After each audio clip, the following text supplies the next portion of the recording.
My mom got in last night. It's so fun to have her. She lives in Texas full time, so we don't get to see each other all the time, but when we do see each other, she is ready to step right in. She's so helpful with Caleb. She went to drop him off with his other grandmother this morning, and I'm so grateful because that takes like almost an hour out of my morning routine. I am about to go steal Garrett's bike to grab some coffee creamer for the morning. This coffee creamer is something I've been kind of addicted to, and it's not something I recommend exactly unless you are like me and you have had a problem with buying coffee out all the time. In that case, if you find a creamer that makes it so that you can enjoy it at home, I do think it might be worth it.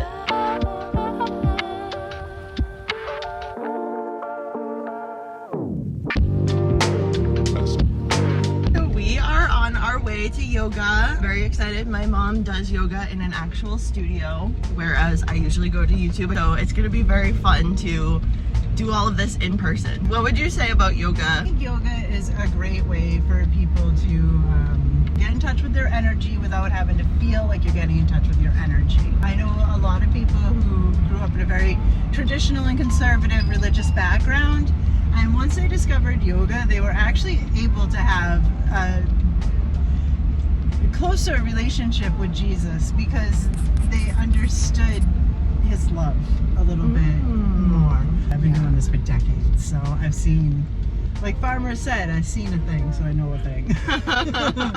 What do you mean by getting in touch with your energy without getting in touch with your energy? So one of the things that yoga does, if you look at like all the traditional like religious practice of yoga, is to align like your chakras and kind of clear your energy field. Now, I'm not necessarily saying in our Western culture we're even practicing like that, but just certain moves like downward dog or the entire sun salutation sequence is gonna help especially your first three chakras if you're keeping your core strong. Yeah. And your first three chakras are the ones that, you know, help you in this tangible world.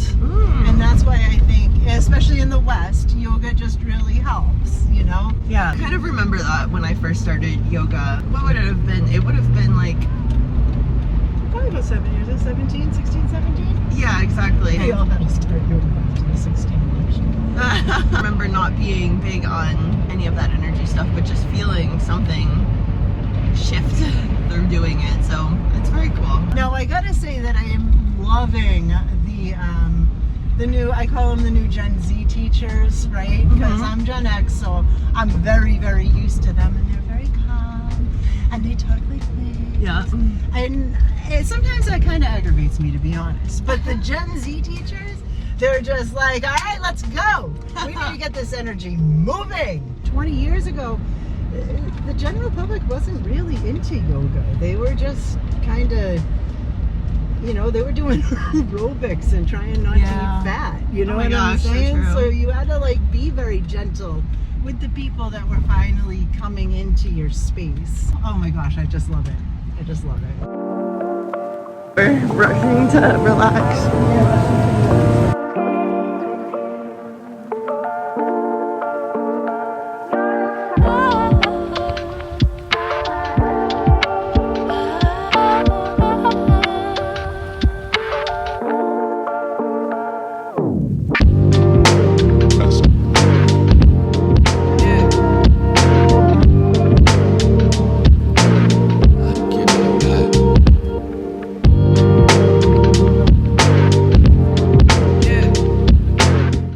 Was so nice. I forget all the time how different it is to do a class with a bunch of people. It definitely like brings a different energy to the practice. It's really interesting.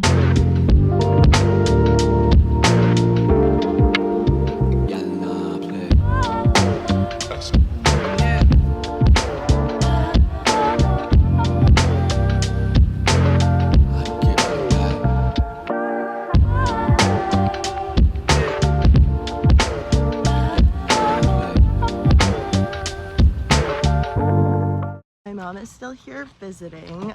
TT is here. Yeah, she is. She's a little bit sensitive about the heat, being from Texas and seeing as it gets very hot there. She's like less interested doing something like this, you know, going for a walk kind of in the middle of the day, and that's fine. We're just all gonna kind of get out there. My mom and Garrett were like, nobody else wants to go for a walk, and I was like, actually, Caleb and Echo really want to go for a walk. So everybody's just doing their own thing for a little bit, and I think that that can actually be very healthy because it gives everybody a little bit of alone time. I have been really thinking about something that happened with work. Without getting into it too much, found out some disappointing news. I basically found out that some breaks that we originally had are getting taken away, and that has the potential to just make my job a lot harder because I might end up seeing a lot of clients every week.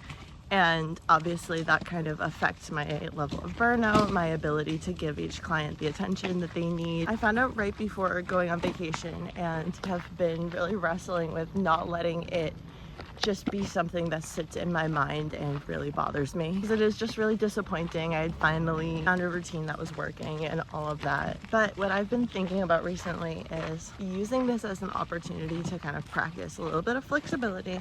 I feel like I've been making a lot of assumptions that are really stressing me out, like that my schedule is immediately going to get very full and I'm no longer going to have any time for self-care and things like that. And so I'm trying to just remind myself to reality check that a little. I don't know how long it'll take for my schedule to get filled. I only have 26 more weeks before I have my independent license. Once I have that, I feel like I'll be able to set up a private practice and to get some clients and have a lot more options. So until then, the first thing that I'm telling myself is, okay, let's just stay flexible and see what happens. I'm considering applying to other jobs. You know, we all get recruiters who reach out to us on LinkedIn, so I'm thinking about checking a few of those options out. But overall, I'm just reminding myself to not panic, to not go to the worst case scenario, and to just see what it's like to try to be flexible for a little while getting in and getting out until I have my independent license. So yeah, I just thought I would share a little about how I'm trying to stay in a positive mindset despite getting a little bit of disappointing news from work this week.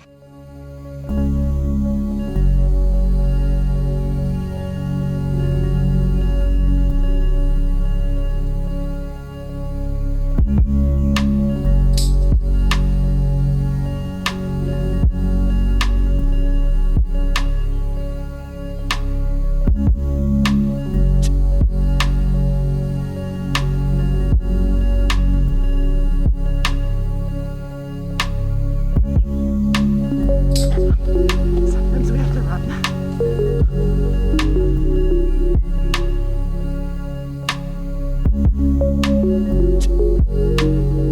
Oh my gosh, just as I predicted in my last vlog, a bunch of these berries have become ripe.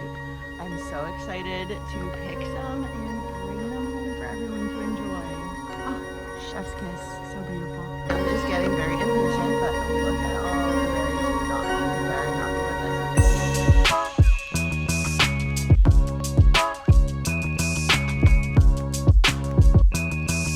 The day before my 30th birthday, Garrett, Caleb, Echo, and I packed up and headed up north to a cabin in Maine.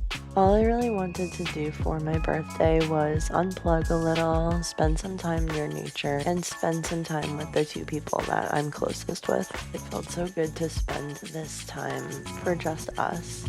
We spent the time connecting, exploring, and creating space for all of the new, beautiful things to come over this next decade. I waved goodbye to my 20s in a cozy little cabin with a hot tub and mountain views, hiking and soaking in all of the beauty that Maine has to offer. We had such a great time as a family and as a couple. We had so much fun, just the two of us creating memories in the hot tub under the stars after Caleb would go to sleep. Hiking with Caleb was really fun and challenging.